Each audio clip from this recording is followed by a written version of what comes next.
The sound of glass shattering was still echoing in my ears when I felt the tension shift. My daughter was on her knees, tears streaming down her cheeks, but before I could reach her, everything slowed down. A sharp voice cut through the chaos, accusing her of something she didn't do. Then, without warning, a hand flew through the air and struck her cheek with a force that silenced the entire room. The sound of the slap was loud and cruel, leaving a red mark that bloomed against her soft skin. My heart raced as she gasped, looking up at me with tear-filled eyes, and in that moment I knew this wasn't just about humiliation. This was planned, and the truth was about to come out. Hello, my name is Elise Turner, and I'm 34 years old. My weekends usually begin peacefully, with the scent of freshly brewed coffee filling the air and the sound of my 10-year-old daughter, Sophie, humming as she draws in the living room. But today, my calm was overshadowed by the weight of an invitation I couldn't ignore, my sister Cassandra's baby shower. I hadn't been back to a family gathering in years, not since my divorce 3 years ago. It was during that painful time that my mother, Lorraine, had openly taken sides against me. Her cutting words still haunted me. Elise doesn't deserve custody of her child. Those words had stung like a dagger, and the thought of facing her again at the shower left my stomach in knots. Sophie, with her bright eyes and ponytail bouncing, skipped into the kitchen holding a small gift box she had wrapped herself. "Do you think Aunt Cassandra's baby will like this?" she asked, showing me the adorable rattle shaped like a teddy bear that she had picked out. "They're going to love it, sweetie," I said, forcing a smile. Deep down, I knew Sophie's kind heart deserved better than the cold looks she would likely receive from my mother. As I tied the pink ribbon on the gift box, my mind wandered back to the many times Lorraine had dismissed Sophie, pretending she didn't exist. Since Cassandra's pregnancy, my mother had become obsessively protective of her. Every conversation revolved around Cassandra's health, her diet, her baby, while Sophie and I were left standing in the shadows. Today, I had no choice but to go. I couldn't deny Sophie the chance to celebrate her future cousin, no matter how painful it would be for me.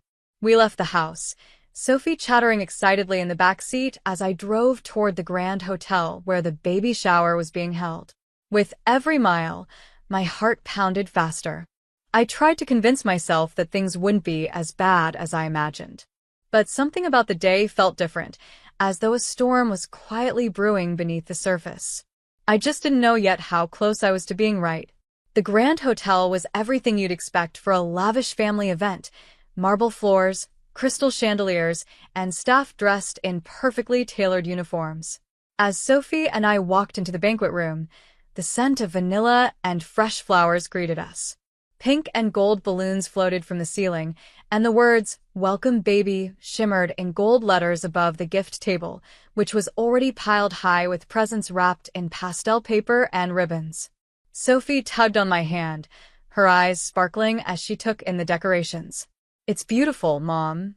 "It is," I agreed softly, though my eyes were focused on my mother, Lorraine, standing by the far corner of the room.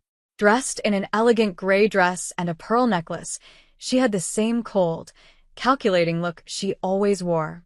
As if sensing my gaze, she turned and met my eyes, her expression hardening instantly. I forced myself to keep moving. "Come on, Sophie. Let's find a spot for our gift." Cassandra, who was 7 months pregnant and glowing in a pale pink maternity dress, spotted us and waved us over. "Elise, you made it," she exclaimed, hugging me briefly before leaning down to give Sophie a soft squeeze. "And you brought this lovely little lady." Sophie beamed. "I picked out a gift for the baby myself." Cassandra smiled warmly, but before the moment could last, Lorraine swooped in. "Don't crowd, Cassandra," she said sharply, her eyes narrowing at Sophie as if my daughter's mere presence was offensive. I bit my tongue, not wanting to cause a scene. "Sophie, why don't we put the gift on the table?" As Sophie carefully placed the pink box on the growing pile of presents, I noticed Lorraine whispering something to one of the hotel staff. Her fingertips were trembling slightly, and the staff member nodded before disappearing into the hallway. A sinking feeling settled in my chest. What was she up to now? Guests arrived one after another: Cassandra's friends, relatives, and members of the church my mother had attended for years. Lorraine fluttered between them, wearing a proud smile as she introduced Cassandra to everyone like royalty. Meanwhile, Sophie and I sat at a small table near the back, where we could quietly observe without drawing attention. Just as Sophie took a sip of her lemonade, Lorraine's voice cut through the room like a blade. "Sophie, stop sitting around. You're in the way of the guests." My daughter's smile faltered, and she quickly put down her glass. I reached across the table and squeezed her hand. "You're not in anyone's way, sweetie. Ignore her." Sophie nodded, but I could see the sadness in her eyes. No matter how many times I tried to shield her, Lorraine's words always seemed to leave a mark. As I scanned the room, I noticed another staff member whispering something to Lorraine. My mother gave a small nod and checked her phone, her fingers tapping rapidly on the screen. The air around her seemed tense, as though she were orchestrating something behind the scenes. Whatever it was, I knew it wasn't good. As the baby shower continued, guests mingled around the room, sharing laughter and conversations. The waitstaff circulated with trays of hors d'oeuvres, and the clinking of glasses mixed with soft music playing in the background. But my focus remained on Lorraine, who was darting between the staff and occasionally glancing towards Sophie. The feeling of unease in my chest grew stronger. Sophie, unaware of my concern, twirled the end of her braid and smiled up at me. "Mom, can I bring Aunt Cassandra a glass of lemonade? She looks thirsty." My heart warmed at her thoughtfulness. "Of course, sweetie. Just be careful, okay?" Sophie hopped off her chair and made her way to the drink table, carefully pouring a glass of lemonade with both hands. She took a few cautious steps toward Cassandra, her concentration evident as she balanced the glass to avoid spilling it. Then it happened. From across the room, I saw a staff member subtly step behind Sophie, his foot extending just slightly. Sophie's small foot tangled with his, and before she could regain her balance, she stumbled forward. The glass slipped from her hands, shattering on the floor as lemonade splashed across the pristine white carpet. Ice cubes scattered around her feet, and she fell to her knees, gasping softly. "Watch out," someone shouted, but it was too late. I shot up from my chair, but before I could reach her, Lorraine's voice echoed through the banquet hall. "What were you trying to do?" she shrieked, her eyes wild with fury. "Did you put something in that drink?" Sophie's tear-filled eyes widened in shock. "No, I didn't." The sharp slap came out of nowhere, a loud, stinging crack that silenced the entire room. Lorraine's hand struck Sophie's cheek, leaving a red mark that bloomed instantly against her delicate skin. Sophie stumbled back, clutching her face, tears streaming down her cheeks. "Mom, no!" I screamed, rushing forward and gathering Sophie into my arms. Her small body trembled against mine, her sobs shaking her shoulders. "I didn't do anything, Mom," she whimpered, her voice barely a whisper. "I promise." "I know, sweetheart. I know." I gently wiped her tears, my own anger rising like a tidal wave. "You're okay now." The guests murmured among themselves, some pulling out their phones to record the scene. Church acquaintances and distant relatives whispered behind cupped hands, their judgmental glances cutting into me like knives. Cassandra, sitting on the sofa with her hands on her belly, looked horrified. Her husband, Peter, immediately knelt beside her, offering her a bottle of water. But my focus remained on Lorraine, who stood there with her chest heaving and her hand still raised as if ready to strike again. "Don't you dare touch my daughter again," I said, my voice trembling with fury. "What is wrong with you?" Before Lorraine could respond, one of the staff members bent down and picked up something from the floor, a pink envelope, slightly damp at the edges. He examined it curiously, then turned to me. "This was under the table," he said. "It doesn't seem like it belongs here." I stared at the envelope as my heart pounded in my chest. I didn't know what was inside, but something told me it was important. And judging by the sudden change in Lorraine's expression, her face going pale, her hands beginning to tremble, I was right.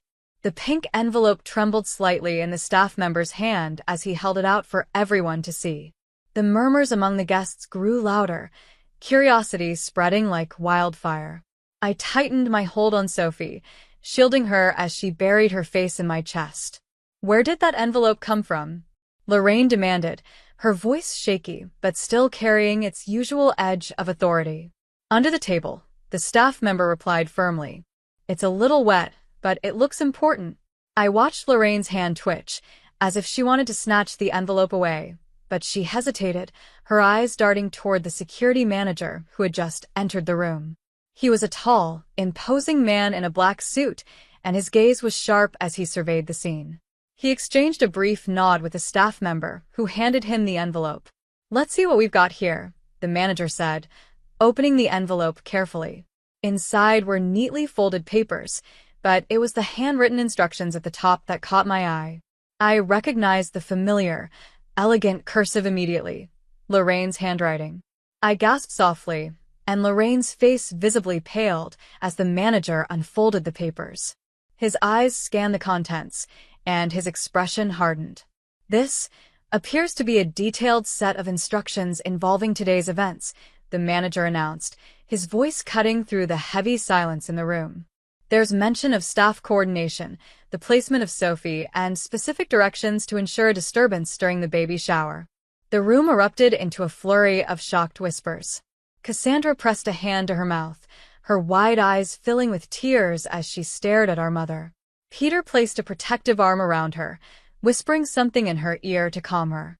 Lorraine's composure shattered. She lunged forward, attempting to grab the papers, but the manager swiftly moved them out of her reach. "These papers are evidence, ma'am. I suggest you stay back," he said firmly. Sweat glistened on Lorraine's forehead, and her lips trembled as she struggled to speak. "I was just trying to protect the family," she stammered. "That child is a problem. She's always been a problem. Just like her mother." Sophie's sobs grew louder, and I felt my fury reach its boiling point. "You think hurting a 10-year-old is protecting the families?" I yelled. "You planned this, didn't you? You wanted Sophie to fail, to humiliate me in front of everyone." Lorraine shook her head wildly, as if trying to deny it, but the evidence was right there in black and white. Her breathing grew rapid, and she staggered backward, clutching the back of a chair for support. "Mom, what's going on?" Cassandra's voice broke through the chaos, trembling with confusion and fear. "Why would you do this?" "Because..." Lorraine's voice cracked, tears streaming down her face. "Every time I look at Sophie, I see the same betrayal, the same disappointment I saw in her father." I couldn't. She stopped, her sobs choking her words. Before anyone could respond, another voice broke the tension. "Actually," the security manager said, stepping forward, "we have more evidence." He pulled out a tablet and tapped the screen. "The hotel security cameras captured the entire setup, including your meeting with our staff yesterday evening." The color drained completely from Lorraine's face. "No. Please, you don't understand," she whispered. "Oh, we understand perfectly," the manager said coldly.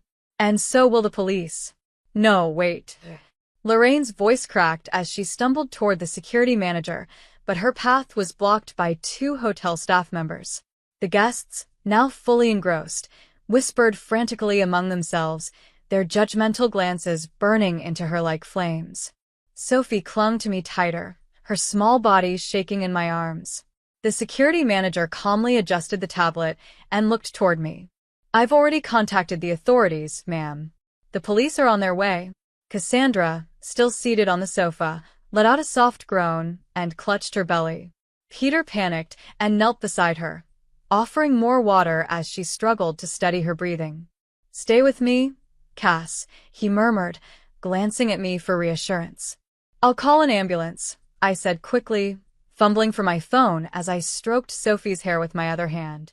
But even as I dialed, my attention was drawn to Lorraine, whose mask of control had completely disintegrated. Her once elegant face was now tear-streaked, her makeup smudged, and her eyes wide with desperation. The sound of sirens in the distance signaled that her time was running out. "I just wanted to protect this family," she screamed, collapsing onto a chair. "Don't you understand? That child is a reminder of everything that went wrong. Every time I see her, I see him. The man who left me, humiliated me, and destroyed my life. My heart ached as I held Sophie closer. She's a child, Mom. She's innocent. Whatever pain Dad caused you, it has nothing to do with her. Lorraine let out a bitter laugh, wiping her tears with shaking hands. You don't know what it's like to have your entire world ripped apart. To be left with nothing but debts and shame while everyone at church whispers behind your back. I do know, I whispered. Because you made me feel the same way after my divorce. Lorraine froze, her breath hitching as my words sank in. For the first time, I saw something flicker in her eyes, regret perhaps, but it was too late. The doors to the banquet hall burst open, and 2 police officers entered, their boots clicking against the marble floor. The room fell silent as they approached the security manager, who handed over the pink envelope and the tablet containing the video footage. Lorraine stood on shaky legs, her hands clasped together as if in prayer. Please don't do this, she pleaded, her voice barely audible. One of the officers placed a hand on her shoulder. Ma'am, we need you to come with us for questioning. No. Cassandra's voice rang out, filled with a mix of betrayal and sorrow. Tears streamed down her face as she cradled her belly. Mom, how could you do this to us? To Sophie. Lorraine looked at her daughter, her lips trembling. I just wanted to protect your baby. I thought if I got rid of the problem, you'd have the perfect family. Cassandra shook her head, tears falling freely. You didn't protect anyone. You destroyed us. The officer gently guided Lorraine toward the exit, but before she could leave, Sophie's small voice stopped her in her tracks. Grandma? Sophie's eyes, still wet with tears, looked up at her. I was scared of you, but I didn't want to hate you. I thought we were family. A tear slid down Lorraine's cheek. We are family, she whispered, her voice breaking. But I've made too many mistakes. I stood there, watching her disappear through the doors, her figure growing smaller with each step. The weight of years of pain, betrayal, and resentment seemed to lift from my shoulders, but it left behind a hollow ache. Cassandra let out a soft sob as the paramedics arrived and began checking her vitals. Mom, I can't believe this, she whispered. Peter held her hand tightly, his gaze shifting to me. She needs to stay calm, he said softly. I nodded, stroking Sophie's hair once more. I know. Everything's going to be okay now. The security manager approached us with a sympathetic expression. We'll give the police everything they need. If you or your family need anything else, please let us know. Thank you, I said, my voice steady but my emotions swirling like a storm inside me. As the officers escorted Lorraine out of the hotel, I knew the road ahead would be long and painful. But for Sophie's sake, for Cassandra's sake, and for my own, I had to believe that this was the beginning of healing. The warm afternoon sunlight streamed through the windows of my cozy suburban home in Everdale, casting a golden glow over the living room. The scent of freshly baked apple pie wafted through the air as Sophie giggled, playing on the floor with her baby cousin, Ella. Look, Ella, Sophie said, holding up a stuffed rabbit for the baby. Ella squealed with delight, her chubby hands reaching for the toy. The sound of their laughter filled the house, chasing away any lingering shadows of the past. Cassandra sat next to me on the couch, her face peaceful as she watched her daughter play. Sophie is amazing with Ella, she said softly. She's such a gentle, loving girl. She's grown so much, I replied, my heart swelling with pride as I watched my daughter gently cradle the baby. The red mark from that awful day had long since faded, and so had her nightmares. Weekly therapy sessions had helped Sophie regain her confidence and emotional stability, and the change in her was remarkable. How are you feeling? Cassandra asked, her gaze warm and understanding. I smiled. Better than I have in years. It's taken time, but I think we've finally found our peace. Cassandra nodded, her eyes misty. Mom still refuses to see us, doesn't she? I sighed and placed my coffee cup on the table. Yes. She's still at the nursing home, and according to the nurses, she spends most of her days writing in her diary. They say the bitterness hasn't faded. Cassandra lowered her gaze, tracing a finger along the rim of her cup. I wish things could have been different. I do too, I admitted. but we can't control her choices. We've done everything we could to reach out, and now it's her burden to carry. Sophie's laughter broke the moment of silence, and I turned back to see her lifting Ella into her arms. "Look, Mom, Ella loves when I do this," she said, twirling gently in a circle while the baby giggled. I smiled. "You're going to be the best godmother ever, Sophie." Her eyes lit up, and she carefully set Ella down before running to me for a hug. "Really, Moms?" "Really," Cassandra chimed in. "There's no one better for the role. You're pure, kind, and strong. Everything Ella needs." Sophie's eyes welled up, but this time, they were happy tears. "Thank you," she whispered, hugging both me and Cassandra tightly. The kitchen door creaked open and Ethan, Cassandra's husband, walked in with Ella's bottle in hand. "Dinner's almost ready," he said with a warm smile. "Elise, you've got to teach me how to bake pie like that." I chuckled. "It's a family secret, but maybe I'll let you in on it one day." He laughed and returned to the kitchen, leaving Cassandra and me alone for a moment. "We're stronger now," she said, her voice filled with conviction. "What happened a year ago broke us, but it also gave us a chance to rebuild." I nodded, feeling the truth of her words deep in my bones. Mom's actions may have fractured the family, but they didn't destroy it. We're building something better now. Outside, the autumn leaves rustled gently in the breeze, their golden and crimson colors glowing in the fading sunlight. Sophie scooped up Ella again, twirling around while the baby cooed in delight. For the first time in years, I felt something I hadn't allowed myself to feel: hope. Cassandra placed a hand on mine, squeezing gently. "We've got this, Elise. We've found our light again." I smiled, watching my daughter's laughter fill the room, knowing that despite everything we had endured, we had come out stronger, united, and ready for whatever lay ahead. Yes, I thought to myself, the chains of the past had been broken, and now it was time to fully embrace the future. Thank you for joining us on this emotional journey. If you enjoyed the story, don't forget to hit the like button, leave your thoughts in the comments below, and subscribe to our channel for more gripping stories. Your support means the world to us.